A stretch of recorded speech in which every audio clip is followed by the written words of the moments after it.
자, 우리가 거래처에서 받은 세금계산서 매출 매입 분에 대한 혹은 스크래핑 과정을 통해서 우리가 수취한 그러한 수집한 세금계산서와 관련된 내용들 업로드를 해서 뭐 불완전하지만 수정을 어느 정도 했습니다.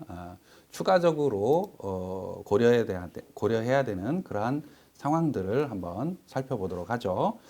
자, 135페이지 보면 이제 추가 설명 자료 중 아까 얘기한 사업상 증여와 관련된 내용들이 나오죠. 그죠?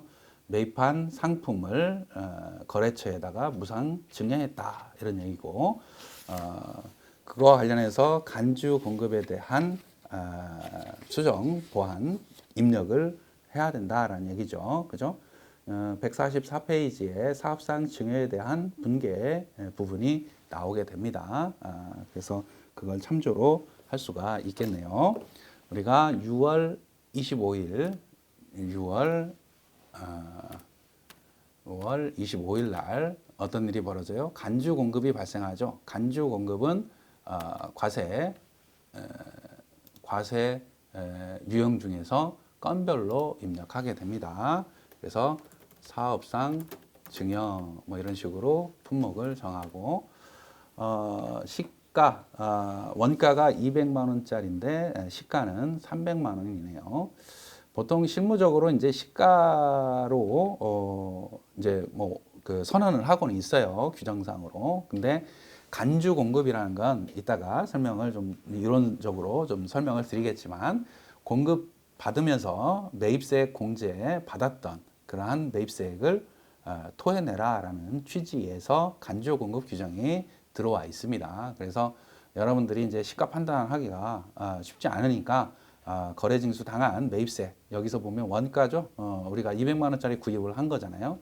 그거를 20만 원만큼 매입세액 공제 받았던 거 토해내는 방식으로 회계 처리를 해도 크게 문제가 없다. 근데 시가를 분명히 알 수 있는 것들은 시가를 원칙으로 하는 게 맞죠. 그러면 간주 공급은 기본적으로 시가니까 300만 원이 공급 가액이 돼야 됩니다. 건별 입력할 때는 뭐예요? 공급 대가로 입력을 해줘야지 저절로 1.1로 안분 계산이 되죠. 그죠? 그렇게 하고 거래처는 뭐 없는 거고요. 혼합 선택해서 부가가치세 예수금이 나올 수 있게끔, 그죠? 그리고 대변은 뭐예요? 지금 뭐가 없어졌어요? 상품이 없어진 거죠. 그죠? 상품이 얼마짜리가 200만 원짜리가 없어졌습니다. 이게 이제 타개정 대체로 추가적으로 입력을 해야 되는 부분이고요. 이거는 뭘로 처리해요? 접대비로 우리가 처리를 할 수 있겠습니다. 이 상품이 판매돼서 없어지는 게 아니니까 타개정 대체로 적용 코드를 걸어줘야 된다, 이런 얘기를 할 수가 있는 겁니다. 그죠? 그래야지 그 재고 자산으로 매출 원가로 처리가 안 된다라는 얘기입니다. 자, 이걸 선택을 해준다. 그리고 이 접대비와 관련해서는 나중에 법인세 신고할 때 접대비 한도 10인 계산을 하게 됩니다. 그럴 때 시가가 접대비에 해당이 되니까 100만 원만큼 어때요? 시가하고 원가 차이 100만 원만큼은 추가로 접대비 해당액으로 표현을 해줘야 됩니다. 자, 이 상품 이 부분에 대해서 만약에 이 코드를 걸어놓지 않았을 때에 우리가 결산 뭐 이거는 부가세하고는 좀 상관이 없지만 한번 보여드리도록 하겠습니다. 결산 자료 입력을 보면 우리가 뭐 12 이렇게 제품 매출원가 올라가시면 원가에 포함이 되어 있는 것처럼 보입니다. 만약에 이 사업상 증여로 없어진 이 상품, 이거를 거래처 적용 코드를 타개정 대체로 이렇게 해놓으면 어떤 반응이 나오는지 여러분들이 한번 조회, 다시 조회를 해보면 이게 없던 게 뜨네요. 그죠? 만약에 아까는 이 금액이 이쪽 단기 매입액으로 원가 처리가 되는 겁니다. 매출 원가로. 근데 이 매출 원가라는 건 팔린 거잖아요. 그죠? 이 타개정 대책으로 사업상 증여 부분은 팔린 게 아니니까 매출 원가로 처리를 하면 안 되죠. 그렇다고 기말 재고에 남아 있는 것도 아니고 뭐 이런 타개정 대체에 대한 흐름들 여러분들이 좀 참고 삼아서 법인세 신고할 때도 여러분들이 이런 영향을 받는구나라고 여러분들이 인지를 하셨으면 좋겠습니다. 우리가 부가세 분개하면서 뭐 급할 수도 있어요. 자기가 맡고 있는 거래처들이 많다라고 하면 우리가 이제 업무적으로 이제 힘든 이유는 뭐예요? 자료가 한꺼번에 모집이 되고 수집이 되는 그런 상황이라서 힘들죠. 순서대로 이렇게 쭉 오면 그래도 업무적으로 나름대로 분산해서 그 업무를 진행을 할 수 있을 텐데 그러지 못하니까 포화가 되는 거죠. 병목 현상이 일어나게 됩니다. 그럼에도 불구하고 우리가 전표 입력을 할 때 법인세 신고할 때 될 수 있으면 어떻게 회계 처리해 놓는 게 편한지 뭐 이런 것들을 생각을 하면서 그 장부를 전표 처리를 하는 게 좋겠다라는 걸 말씀을 드려봅니다. 자, 그 다음에 우리가 간주 임대료에 대한 부분을 생각을 할 수밖에 없어요. 간주 임대료에 대해서도 입력을 해야 되죠. 지금 전대차 계약을 해서 재임대를 했습니다. 그죠? 재임대를 했는데 500제곱미터짜리를 우리가 1억을 주고 임대를 했습니다. 근데 주세움이라는 회사에 100제곱미터를 얼마 주고 얼마 받고 임대를 했어요? 재임대를 3천만 원 받고 임대를 했습니다. 이게 이제 전대 사업자의 간주 임대료 계산. 원래는 임대차 계약 임대인이다라고 하면 보증금에다가 보증금을 정기예금에 넣어놨을 때 그 이자만큼 우리가 간주 임대료로 취급을 하는데 이 사례는 지금 전대차 계약에 따른 전대인의 간주 임대료 계산하는 거죠. 똑같습니다. 기본적으로 똑같은데 500제곱미터를 1억을 받고 임대를 한 거고, 그죠? 세움은 어때요? 똑같은 100제곱미터면 1억이 아니라 5분의 1인 2천만 원을 받고 우리가 전대를 놨어야 되는 거죠. 그죠? 그 2천만 원하고 3천만 원의 그 차이, 이게 간주 임대료 대상이 되는 보증금에 해당이 된다. 이렇게 보시면 되겠어요.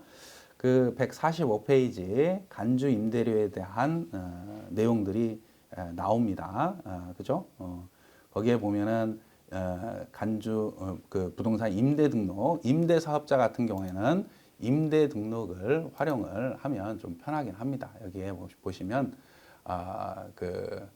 우리가 임대 등록 탭이 있습니다. 여기 그 전표 입력, 기초 정보 관리 여기 보시면 부동산 임대 등록이 있어요. 그래서 뭐 개인 사업자인데 부동산 임대 사업을 하신다라고 하면 여기에서 관리를 좀 해 놓으시면 좀 편할 수 있다 이런 얘기입니다.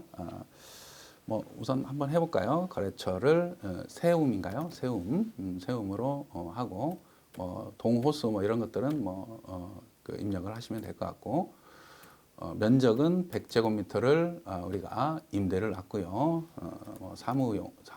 사무실 용도로 쓴다. 이렇게 해서 임대 기간은 4월 1일부터 몇 년으로 2002년 2년간 임대하는 걸로 계약을 했다라고 전제를 합니다. 여기에서 간주 임대료 되는 보증금을 기재를 하는 겁니다. 간주 임대료 계산이 되는 보증금. 일반적으로 그냥 임대사업자다라고 하면 받은 보증금 기재를 하면 되겠죠. 근데 여기 이거는 우리 회사가 어때요? 재임대를 한 전대차 계약을 한 겁니다. 그래서 이 금액을 1,000만 원으로 기재를 해야 될 텐데 이거는 뭐예요? 우리가 임차인으로서 500제곱미터를 1억에 임차를 했어요. 근데 그 중에 100제곱미터를 임대를 놓으면 전대를 놓으면 얼마에 전대를 놓을 수 있느냐? 2천만 원이잖아요. 그죠? 그 금액을 그 2천만 원이 기준인데 그거를 초과하는 보증금을 받았다. 그러면 너 간주 임대료 계산할 때 고려해라. 그 금액만큼. 그래서 145페이지에 그 전대 보증금에 대한 금액을 1,000만 원을 계산하는 식이 있잖아요. 그죠? 이거를 막 외우려고 하지 마시고 합리적으로 내가 그 임차인 입장에서 우리 회사가 그 임차 보증금을 1억을 냈는데 1억을 내면서 500제곱미터를 임차를 했어요. 그러면 100제곱미터를 임대를 놓으려면 얼마를 받아야 되느냐? 그게 합리적이잖아요. 면적 기준으로 봤을 때, 그죠? 그렇게 계산을 하면 2천만 원만 받으면 이 전대 보증금에 대한 금액이 없겠죠, 그죠?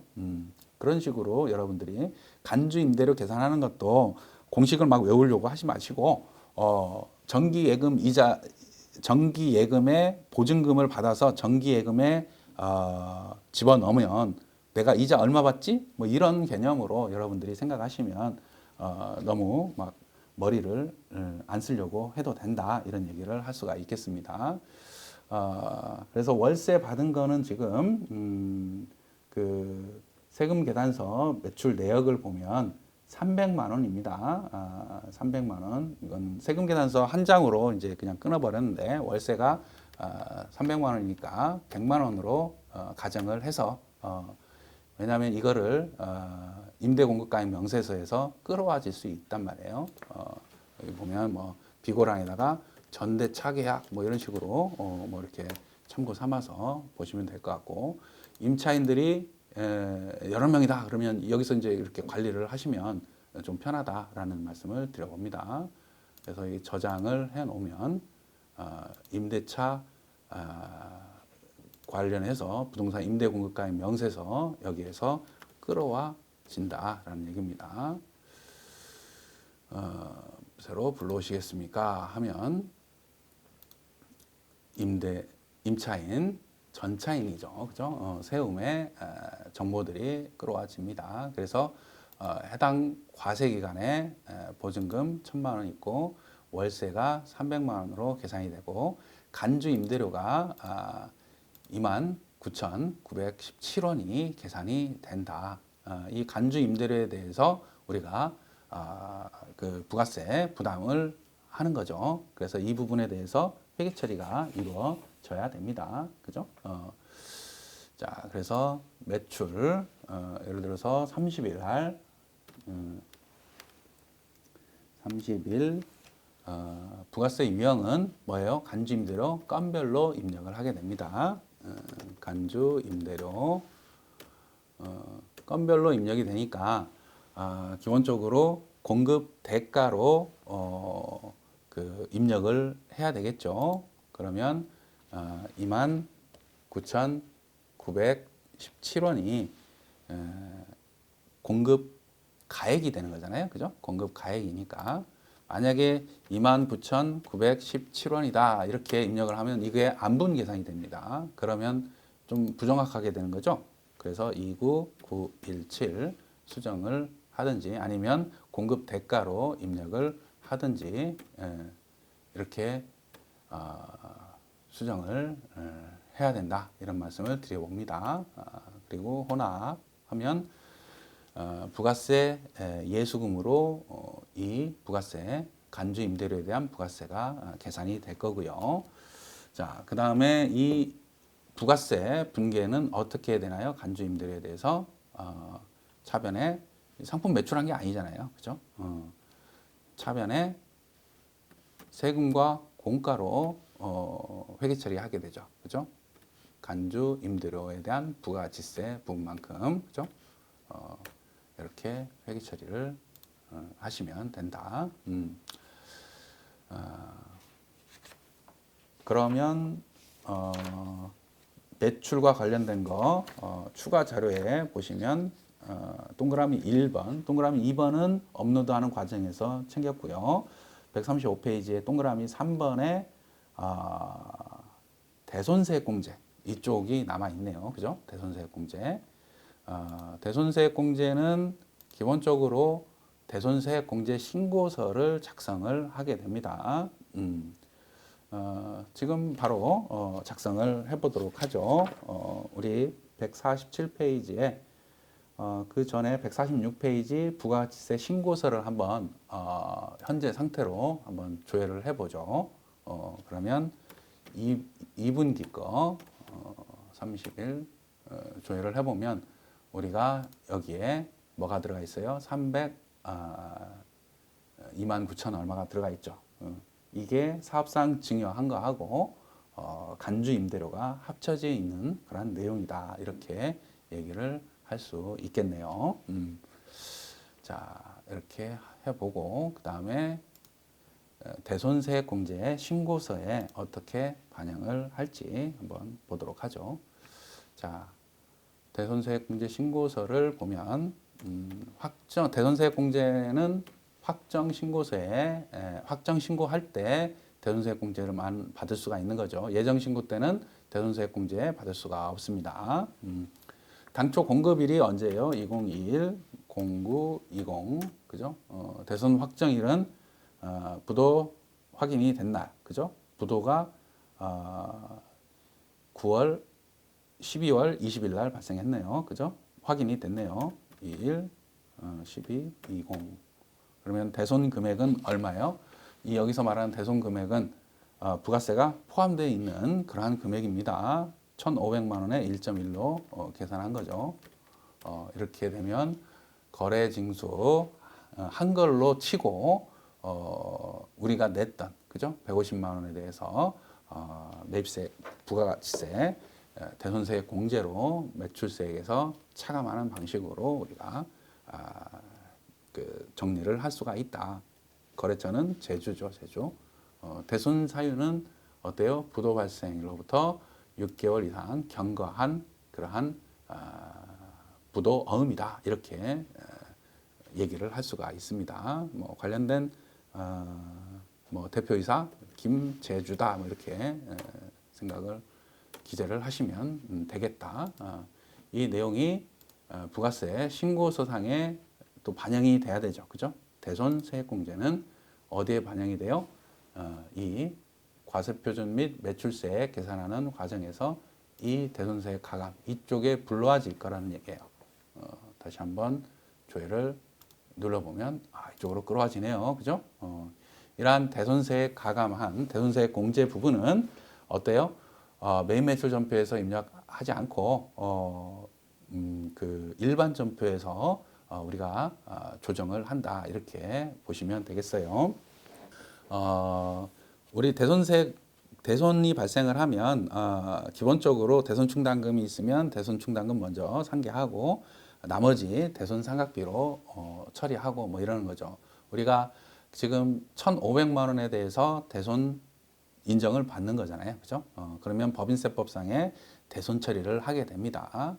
그럴 때 반영을 해도 되고 결국은 우리가 법인 결산할 때 외상 그 부가세 예수금 예수금 대급금 뭐 이런 것들을 상계시키는 과정에서 합계 잔액시산표상의 금액과 외상 합계 잔액시산표상의 부가세 대급금 예수금들을 이제 없앨 때 부가세 신고서에 남아 있는 잔액들하고 일치하지 않는 경우가 많이 발생을 합니다. 그런 경우에 자비익 처리를 한다든지 뭐 이런 그 한꺼번에 정리하는 그러한 상황들이 벌어지는데 그때 정리를 해도 뭐 그런 경우도 있다 이렇게 얘기를 할 수가 있겠습니다. 자 이렇게 보고 그 다음에 매출과 관련된 거는 좀 정리를 한 것 같고요. 자, 그 다음에 매입과 관련돼서 추가적으로 우리가 기입을 해야 되는 그러한 상황들이 있습니다. 그죠? 자, 매입과 관련된 전표들을 보면서 뭐 이러한 그 전표 입력 단계에서 개정 과목들은 우리가 정리를 좀 했습니다. 그죠? 개정 과목들은 정리했으니까 누락된 거가 있네요. 누락된 거. 그죠? 136페이지를 보면 2002년 3월 20일 날에 세금계산서, 종이세금계산서를 받았는데 이 종이세금계산서를 예정신고할 때 누락을 했네요. 그러면 어떻게 반영을 해야 되느냐? 이 얘기를 하고 있는 겁니다. 그죠? 교재 149페이지에 그러한 내용들을 좀 설명을 해놨습니다. 그림으로. 그러면 자 3월 달로 가서 3월 달 3월 20일 날 작성일자로 한 세금계산서를 지금 예정신고 때 누락을 했으니까 그죠? 그 누락한 세금계산서를 입력을 하게 됩니다. 그래서 매입세 공제 받는 거고요. 그죠? 51번 과세 세금계산서 그죠? 매입 유형이 그리고 품목은 운반비로 그냥 하겠습니다. 운반비 얼마짜리예요? 50만 원짜리. 예. 그 다음에 거래처는 처음 신규 거래처니까 그 전표 입력 단계에서 우리가 거래처 등록하는 그러한 과정을 취하면 되겠다. 대동택배라는 회사네요. 그죠? 그러면 등록하는 그러한 창이 뜨고요. 사업자 등록번호를 입력하기 위해서는 수정 탭을 눌러주시면 이 사업자 등록번호 입력하는 란이 뜹니다. 0333 이런 것들 이렇게 쭉 입력을 해 놓으면 되겠습니다. 이런 것들은 뭐 여러분들이 이제 프로그램 활용을 하면서 하나씩 터득해 나가야 되는 거죠. 자, 상품이 아니라 운반비로 우리 이거는 상품 운반과 관련된 내용이다라고 전제를 하고 800번대 운반비로 기재를 했다. 이렇게 가정을 하겠습니다. 자, 이렇게 해서 대변에 미지급금으로 계상을 해놨다. 이게 예정신고 때 누락되어 있는 거잖아요. 그죠? 그러면 예정신고 누락분이라는 걸 의사표시를 해줘야 됩니다. 그죠? 여기에 간편집계 이쪽을 보면 여기에 예정 누락분이라는 게 있죠. 그죠? 이거를 클릭을 해 놓으면 확정신고기간 개시일은 2022-04년이죠. 그죠? 4월. 이걸 확인을 누르면, 여기에 이렇게 뜹니다. 예정신고 누락분이다. 이 작업을 예정신고 누락분이다라는 걸 기재를 해놔야지, 우리가 부가세 신고서에 이 예정신고 누락분이 불러와진다라는 얘기입니다. 진짜 불러와지는지 한번 다시 조회를 해보겠습니다. 자, 불러와지네요. 그죠? 이렇게 쫙쫙 불러와지면은 기분이 좋죠. 내가 잘 하고 있구나라는 그런 생각이 드는 거죠. 자, 우선 잠깐 저장을 하고, 그 다음에 이제 부속 명세서들, 이번 사례는 특별하게 뭐 이렇게 매출 세금 계산서하고 매입 세금 계산서 뭐 이런 것들이고 추가적으로 대손세액 공제나 부동산 임대 공급가액 명세서 뭐 이런 것들이 추가적으로 사례 1번에서 다루지 않았던 그러한 내용들을 볼 수가 있겠네요. 자, 그래서 전표 입력이 잘 마무리가 됐으니까 이제 부속 명세서들을 확인을 해봐야지 된다. 세금계산서와 관련돼 있으니까 매출 세금계산서 합계표를 불러와야 되겠죠. 그죠? 세금계산서 합계표. 세금계산서 합계표 확정 신고 기간 조회를 하고 그죠? 저장하고 마감하고 뭐 이런 그 진행이 돼야 되는 거죠. 그죠? 그래야지 우리가 부가세 확정 신고가 됩니다. 계산서는 있나요? 없나요? 계산서 없습니다. 그죠? 한번 확인을 해보는 거예요. 전표 입력한 게 있는지. 맞는 게 없죠. 그죠? 닫기. 신용카드 수령 명세서 있나요? 없죠. 그죠? 이 두 번째 사례는 좀 편하게 사례 1번에서 주로 많이 다뤘고 다루지 않은 부분만 작성을 하도록 좀 조정을 했다 이렇게 보시면 되고요. 매입세금 계산서 합계표, 매출세금 계산서 합계표 뭐 이런 것들이 있는 겁니다. 자, 그 다음에 우리가 부동산 임대공급가액 명세서 대손세액공제서 작성을 했죠. 그죠? 이렇게 작성을 했고요. 신고일 확인해보고 확정신고기한이죠. 작성을 했고 부동산 임대공급가액 명세서도 작성이 됐습니다. 이거 기준으로 해서 우리가 과세표준 명세서도 이 금액이 들어가야 됩니다. 과세표준 명세서에 이 금액이 일치하지 않으면 오류가 뜨겠습니다. 저장. 그다음에 추가적으로 우리가 뭘 구입을 했죠? 우리 보면 4월부터 6월까지 분에 대해서 기계 구입을 했습니다. 그죠? 기계 장치 구입하고 포토도 구입을 했네요. 그죠? 고정 자산을, 유형 자산을 취득을 했기 때문에 보시면 감가상각자산 취득 명세서, 건물 등 감가상각자산 취득 명세서를 작성을 해야 됩니다. 그래서 확정 신고 기간 딱 불러오기가 됩니다. 그죠? 불러오면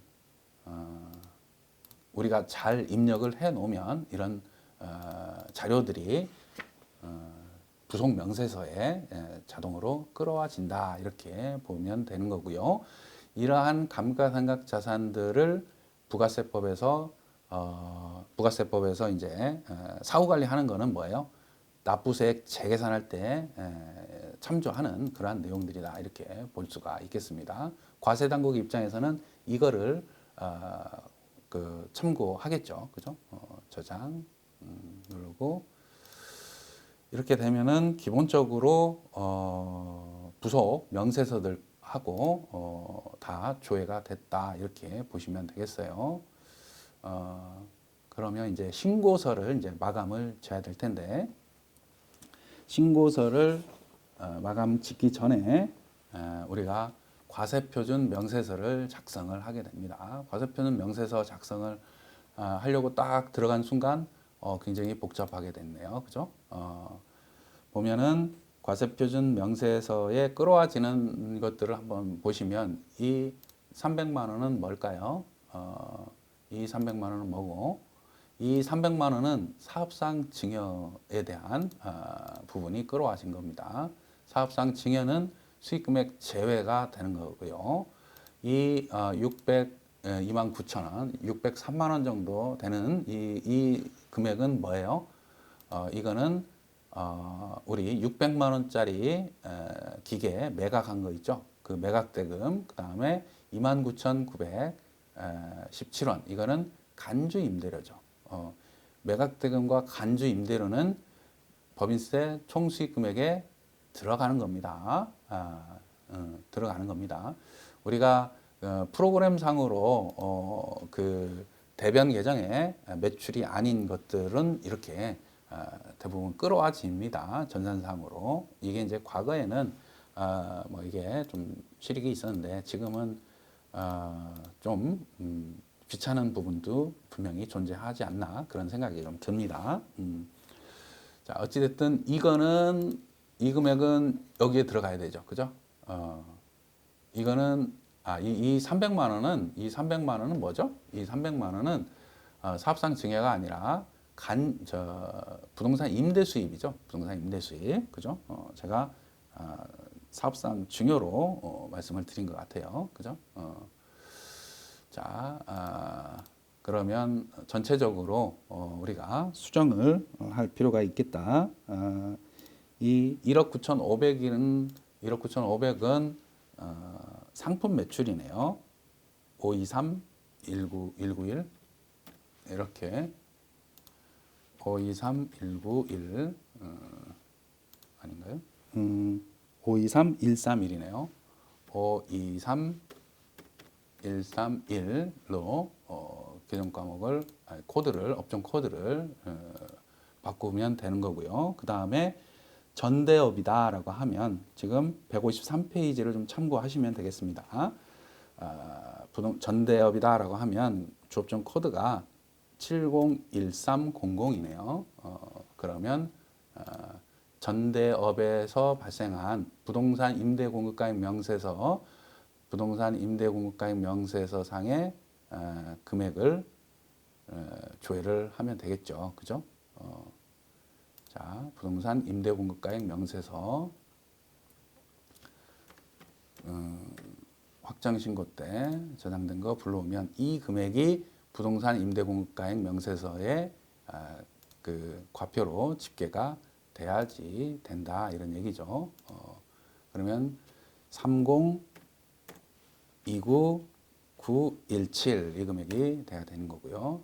수익금액 제외라는 뭐가 들어가면 됩니까? 사업상 증여가 들어가면 되겠습니다. 그죠? 300만 원. 그러면 300만 29만 2만 9천 원 정도가 이쪽에 플러스가 돼야 되는 거죠. 이 합계 금액이 이 금액이 돼야 됩니다. 그죠? 그러면 결국은 더해주면 299 485 578 이 금액이 된다. 지금 그 기계장치 매각한 거, 그죠? 그거를 그 제품 매출 이쪽으로 옮겨놨다, 포함을 시켰다 이렇게 보시면 될 것 같아요. 이 금액하고 이 금액하고 맞으면 이제 오류가 뜨지는 않습니다. 그 153페이지에 그 그림으로 제가 표현을 해놨어요. 제조 매출, 그다음에 제조업 과세표준에 기계장치 매각액 600만 원이 포함되어 있는 걸로 처리를 했고, 전대업 과표, 임대료와 간주임대료, 수익금액 제외로 사업상 증여로 했다. 이렇게 해서 저장을 누르고 마감을 지으면 부가세 신고 준비가 됐다. 이렇게 얘기를 할 수가 있겠습니다. 자, 잠깐 쉬었다가 이런 부분을 좀 하도록 하겠습니다.